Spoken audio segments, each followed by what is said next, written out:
బాగున్నారమ్మా? బోనాల పండుగ వచ్చింది కదా, ఇక అన్ని వంటలు చేసుకుంటాగా, పిండి వంటలు. నేను రవ్వ లడ్డు చేసుకుంటున్నా.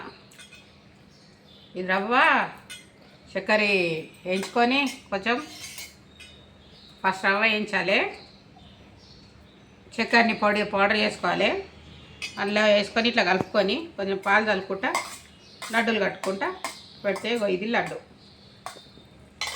పెద్ద ప్రాసెస్ ఏమి ఉండదు దీన్ని, కానీ చేసుకున్నప్పుడు తినేటప్పుడు నోట్లోకి ఇట్లా వాడంగానే జారాలి అనమాట. అట్లా అనేసి నేను ఇట్లా చేస్తాను. కొందరు ఏంటంటే మొత్తం నీళ్ళు చల్లేసి చేసుకుంటారు, పాలు అవి చల్లి ఎక్కువ. నేనేమో కొంచెం పొడి ఇష్టపడతాను నా కొడుకు, అందుకనేసి నేను ఇట్లా అలవాటు చేసుకున్నాను. ఫస్ట్ రవ్వ వేయించుతా, మంచిగా దూర వేయించినామంటే రవ్వ వాసన పోయినాక మళ్ళా చక్కెర పౌడర్ చేసుకుంటా. పౌడర్ వేసుకొని అందులో ఇంత ఇలాచి చేసుకొని నెయ్యి వేసి బాగా దూరంగా వేయించినాక ఇక కింద దించుకొని అప్పుడు చక్కెర కలుపుతా. చక్కెర కలిపేసి ఇక మెల్లగా ఉండలు కట్టడం మొదలు పెడతా.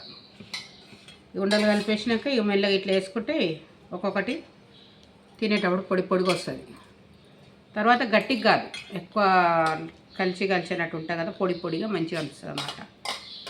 ఈజీ మెథడ్ ఏంటంటే పాలు ఎక్కువ పోసి ఈజీగా హల్వలాగా అవుతుంది. అది లడ్డు కట్టేసేస్తే అది ఈజీ అయిపోతుంది. నాకు కొంచెం కష్టం అవుతుంది. ఇది గట్టిగా ఉండాలి అని అంటే లడ్డు కొంచెం పొడి ఉంచుకొని చేసుకుంటాను నేను, చేతులు అద్దుకొని ఇట్లా. నాది ఈ స్టైల్లో వస్తుంది. పలుకులు అవి వేసుకోవాలి, నేను వేసుకోలేదు, బంతి తేడా.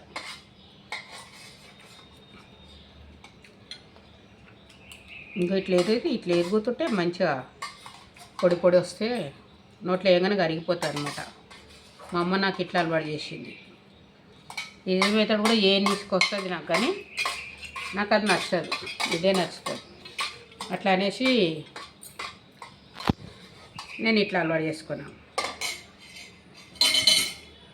ఏమైనా కానీ కొన్ని చేసుకొని పెట్టుకుంటే అన్ని పిండి వంటలలో ఇదొక వంట అవుతుందని ఆలస్యం ఇక అంటారు. మీరు కూడా తినండి.